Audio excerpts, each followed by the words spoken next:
Here I have Realme 5i, and today I'm going to show you how to record screen on this device. So to do this, firstly you have to go to the upper bar, and here you can find the button Start Screen Recording.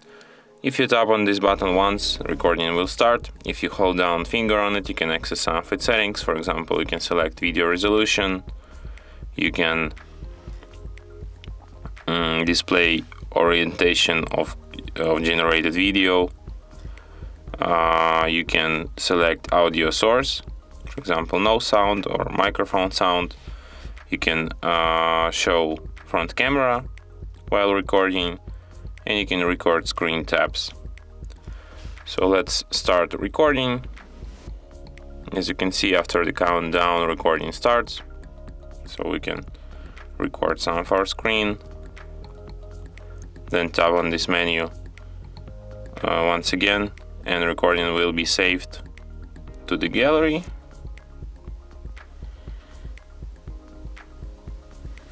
To the videos album, and here it is. So we can record some of our screen, then tap on this, and from here you can share, edit or delete your recording. And that's it. Thanks for watching. If you find this tutorial useful, don't forget to hit that like button and subscribe to our channel.